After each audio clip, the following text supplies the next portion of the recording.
अब friends IELTS के अंदर बहुत छोटी छोटी ट्रिक्स हैं, बहुत छोटी छोटी टिप्स हैं, जिससे आधे से एक बैंड का डिफरेंस आप में हो सकता है। यानी जो भी हम लोग जो छोटी छोटी ट्रिक्स, जो छोटी छोटी टिप्स जो आपको बताते हैं, that is the difference between that 5.5 जो तीन तीन बार चार चार बार एग्जाम देने के बाद आपका ओवरऑल आए, वो सीधा 6 हो जाएगा, 6 से 6.5 हो जाएगा, 6.5 का 7 हो जाएगा। अब ये टिप्स और ट्रिक्स क्या है, वो पूरा डिटेल में आप, हमारा एक पूरा मॉड्यूल है जिसके अंदर सिर्फ टिप्स और ट्रिक्स है। लेकिन हम नहीं चाहते हैं कि कोई स्टूडेंट्स इससे बाकी रह जाए, तो कुछ कुछ टाइम पे हम आपको छोटी छोटी टिप्स और ट्रिक्स देते रहेंगे, जो आप इमीडिएटली, आप अभी जब प्रैक्टिस कर रहे हैं तो उसके अंदर यूज़ कीजिए। आप इमीडिएट इंप्रूवमेंट आप में आपको दिखना स्टार्ट हो जाएगा और उसी तरह से कॉन्फिडेंस बिल्डअप होता है। ऐसा नहीं है कि कोई आपको आके मैं आपको तीन या चार चीज़ कह दूंगा और आपका कॉन्फिडेंस शूट अप हो जाएगा। Right, you will feel confident for for some time, but then after that again you are going to go to that 5 and 5.5 bands. तो ये कंटिन्यूस प्रैक्टिस कीजिए, ये जो आपको चीज़ें बता रहा हूँ। सबसे पहले चलिए हम लोग लिसनिंग की बात करते हैं। लिसनिंग के अंदर जैसे हमने कहा 4 सेक्शंस हैं लिसनिंग के अंदर, उसमें मुझे ध्यान क्या रखना है, तो रीडिंग और लिसनिंग ये दो जो मॉड्यूल्स हैं उसके अंदर नेगेटिव मार्किंग नहीं है। नेगेटिव मार्किंग नहीं है उसका मतलब कि अगर मैं रॉन्ग आंसर भी लिख के आता हूं तो उसका मुझे कोई नेगेटिव मार्क नहीं मिलने वाला है।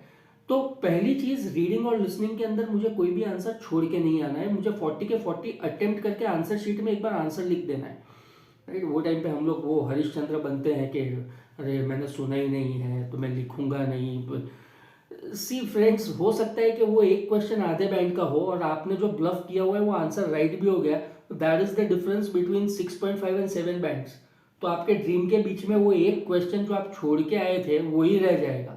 तो don't make that mistake. Negative marking नहीं है, तो रीडिंग और लिसनिंग दोनों 40 के 40 अटेम्प्ट कर दीजिए।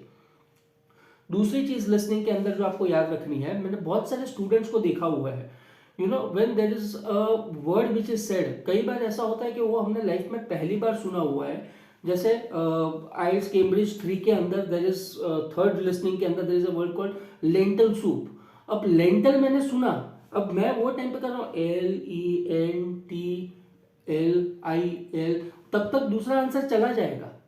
लेंटल तो आपने सुना है ना, तो वो आपके जो क्वेश्चन पेपर है उसके अंदर आपकी जो मदर टंग है, अगर हिंदी मदर टंग है, मराठी मदर टंग है, गुजराती, जो भी आपकी मदर टंग है, लेंटल सुना है वो आप अपनी भाषा के अंदर वहां पे लिख दीजिए। हर सेक्शन के बाद आपको टाइम मिलता है, now you got some time to check your answers, तो तब बैठ के कीजिए लेंटल, LEN टल, TIL या TILE, ये कैसे करना है मैं आपको दिखाऊंगा। लेकिन वो टाइम पे टाइम वेस्ट मत कीजिए इंग्लिश का वो करने में, अपनी मातृभाषा के अंदर वो आंसर लिख दीजिए।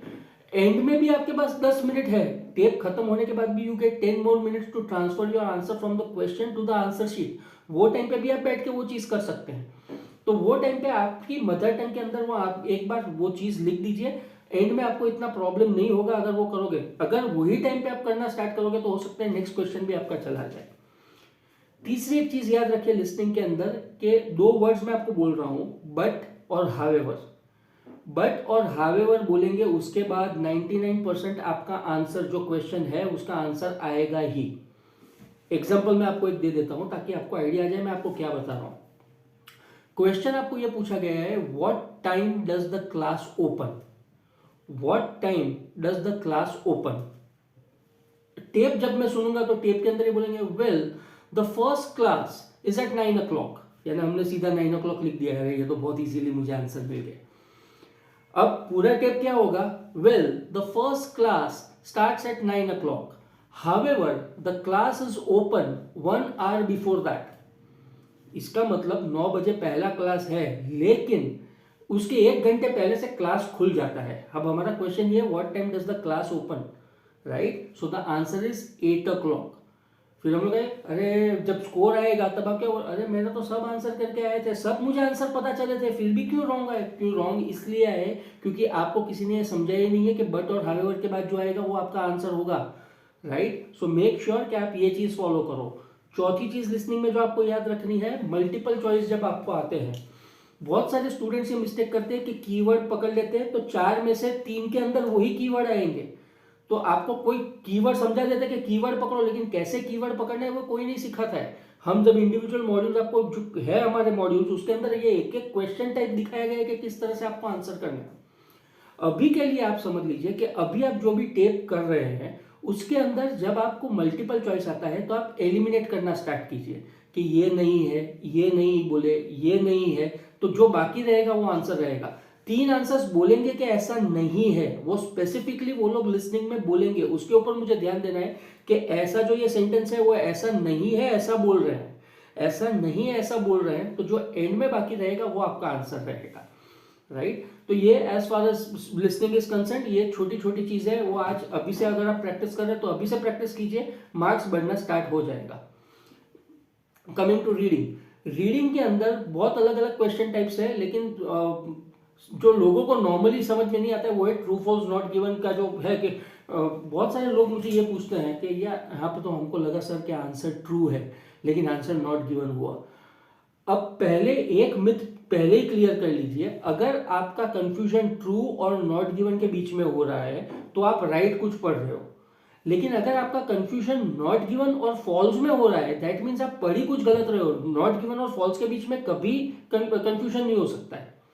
अगर होता है तो भी मैं आपको बता देता हूं क्या करना है। अगर ट्रू और नॉट गिवन के अंदर आपका कंफ्यूजन है तो आंसर नॉट गिवन लिख के आइए, राइट। अगर ट्रू और नॉट गिवन में आपका कंफ्यूजन है तो आंसर नॉट गिवन लिख के आइए। अगर फॉल्स और नॉट गिवन के बीच में आपका कंफ्यूजन हो रहा है तो आंसर फॉल्स लिख के आइए, क्योंकि आप कुछ गलत पढ़ रहे हो, राइट। सो मेक श्योर कि आप ट्रू फॉल्स नॉट गिवन। दूसरी एक चीज ट्रू फॉल्स नॉट गिवन, पहली चीज जो मैंने अभी तक देखा है स्टूडेंट्स ने 7-7 8-8 बार एग्जाम दी हुई है लेकिन फिर भी आज भी वही मिस्टेक्स कर रहे हैं, इंस्ट्रक्शंस नहीं पढ़ रहे हैं। इंस्ट्रक्शन में आपको बोला गया है ट्रू फॉल्स लिखने के लिए, आप आंसर शीट में येस नो लिख के आ रहे हो, राइट। तो पहली चीज जब मैं एग्जाम देने जाऊंगा तो मैं इंस्ट्रक्शन पढ़ूंगा, ये अपने दिमाग में डाल दीजिए। ट्रू फॉल्स नॉट गिवन, कुछ वर्ड्स मैं आपको बोल रहा हूं जैसे may, might, can, could, probable, chances, ये ऐसे शब्द है जो आपको कोई शक्यता दिखाते हैं। अगर ऐसे शब्द आएंगे तो 90% उसका आंसर यस या ट्रू ही होगा। उसी तरह से must, essential, always, everyone, everywhere, ऐसे वर्ड्स आएंगे जो एज अ होल पूरा चीज दिखाते हैं, उसका आंसर 90% नो या फॉल्स ही होगा। थर्ड, फिफ्थ, सेकेंड लास्ट, उसके सबसे ज्यादा चांसेस है नॉट गिवन होने के। तो ये छोटी छोटी चीजें हैं जो आप अभी अगर प्रैक्टिस कर रहे हैं तो उसमें ही आप करना स्टार्ट कर दीजिए, आपके राइट बढ़ना स्टार्ट हो जाएंगे। और एक चीज आइल्स में याद रखिए कि आइल्स के अंदर अगर एक जैसे कंडीशंस अप्लाई आपने देखा होगा, उसमें एक छोटा सा स्टार होता है। अगर एक छोटा स्टार करके एकदम डाउन नीचे कोई चीज लिखी हुई है ना, वो हम लोग नॉर्मली ओवरलुक कर देते हैं।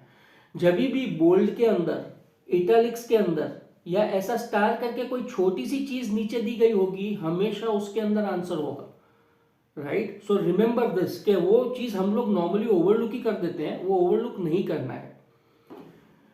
फिर हम लोग आते हैं मल्टीपल चॉइस के ऊपर। रीडिंग के अंदर 3 सेक्शंस हैं।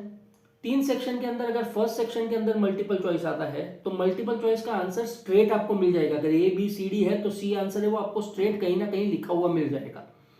लेकिन अगर सेकेंड और थर्ड सेक्शन के अंदर मुझे मल्टीपल चॉइस आया तो वो मल्टीपल चॉइस में मुझे स्ट्रेट आंसर नहीं मिलेगा, उसमें जो मैंने लिसनिंग में आपको कहा वैसे मुझे एलिमिनेट करना पड़ेगा। जब आप पैराग्राफ पढ़ोगे ना तो उसमें 3 चीजें लिखी होगी, ऐसा नहीं है, ऑथर ऐसा नहीं बोल रहा है, इसका ऑपोजिट कुछ लिखा गया है, तो जो बाकी रहेगा वो आपका आंसर रहेगा। कितनी बार ये मिस्टेक हुई है कि हम लोग स्ट्रेट आंसर ढूंढने का ट्राई करते हैं सेकंड और थर्ड सेक्शन में, हमको मिलता ही नहीं है। फिर हम लोग करते क्या है, ये भी लगता है, ये भी लगता है, ये भी लगता है, अक्कड़ बक्कड़ बम्बे बो, चलो ये आंसर हो गया, सी करके आ जाते हैं, वो आंसर रॉन्ग ही होगा। रीडिंग में और एक चीज याद रखिए कि रीडिंग आज 60 मिनट्स का हमारा रीडिंग है और 40 क्वेश्चन है, इसका मतलब कि हमको 1.5 मिनट मिल रहा है एक क्वेश्चन के पीछे। अभी आप जो प्रैक्टिस कर रहे हो उसमें कर क्या होंगे कि आज रीडिंग के अंदर मेरा स्कोर नहीं है ना, तो कल जब मैं रीडिंग करने बैठूंगा तब मैं डिसाइड करके बैठूंगा कि आज मैं कुछ भी करके 30 राइट लूंगा, राइट। वेरी गुड, अगर आप 30 राइट लेने का ले रहे हो, इन द राइट डायरेक्शन, आप सही चीज सोच रहे हो। लेकिन उसके लिए आप कर क्या रहे हो कि आप 4th या 5th क्वेश्चन के ऊपर 5 मिनट निकाल रहे हो, फिर 14th या 15th क्वेश्चन के ऊपर वापस 3 मिनट निकाल रहे हो। एंड में क्या होता है कि जब आप थर्ड सेक्शन में पहुंचोगे तो थर्ड सेक्शन के अंदर अब 5 मिनट बाकी रही है और 10 से 12 क्वेश्चन अभी भी आंसर करने बाकी। दैट मीन्स अगर वो आपका 8th क्वेश्चन के पीछे आपने 5 मिनट निकाला था या 14th क्वेश्चन के पीछे आपने 3 मिनट निकाला था, 1.5 मिनट से ज़्यादा अगर आप टाइम स्पेंड करोगे एक क्वेश्चन के पीछे तो वो रॉन्ग होने का ही चांसेस बढ़ेगा, राइट होने के चांसेस नहीं बढ़ेंगे। राइट होने के चांसेस तभी बढ़ेंगे अगर 1 से 1.5 मिनट में आपने आंसर कर दिया।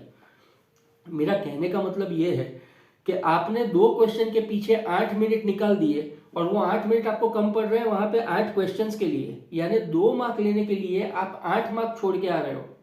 तो is it practical? It's not practical, right? So keep a very simple thing आज से रीडिंग करने के अंदर कि आज हर क्वेश्चन में एक में, क्योंकि उसमें होगा क्या फ्रेंड्स कि अगर आज हो सकता है कि आपके 4 या 5 रॉन्ग होंगे लेकिन 40 के 40 अटेम्प्ट हो गए तो ज्यादा प्रोबेबिलिटीज है कि आपका स्कोर ज्यादा होगा आप अभी जो नॉर्मल कर रहे हो वो चीज से। तो एक क्वेश्चन अगर मुझे 1.5 मिनट में नहीं मिल रहा है मैं छोड़ के आगे चला जाऊंगा, राइट? तो ये छोटी छोटी चीजें हैं। हमारा एक पूरा मॉड्यूल है जिसके अंदर पूरी 74 ट्रिक्स और टिप्स आपको दे दी गई है, लेकिन वी डोंट एक्सपेक्ट कि भाई हर स्टूडेंट उसमें ज्वाइन होगा, लेकिन स्टूडेंट को कहीं ना कहीं बेनिफिट तो होना चाहिए। आज हमारी कोई वीडियोस इतना अपना टाइम, प्रेशियस टाइम निकाल के अगर आप देख रहे हैं, कहीं ना कहीं हमारे साथ जुड़ रहे हैं, तो आपको कुछ तो बेनिफिट आपके स्कोर में होना चाहिए। तो ये जो मैंने आपको छोटी छोटी चीजें बताई है वो आप इनकॉर्पोरेट कीजिए, देखिए मजा, आपको इमीडिएटली कॉन्फिडेंस आ जाएगा, इमीडिएटली आप देखोगे आपका स्कोर बढ़ना स्टार्ट होएगा ये छोटी छोटी चीजें ही करने में। और उसके बाद अगर वो 74 चीजें कर ली तो जैसे मैं हमेशा कहता हूँ 7 and 7.5 bands is not a hard thing to crack, you can crack it in your first exam. So try it out and see the difference.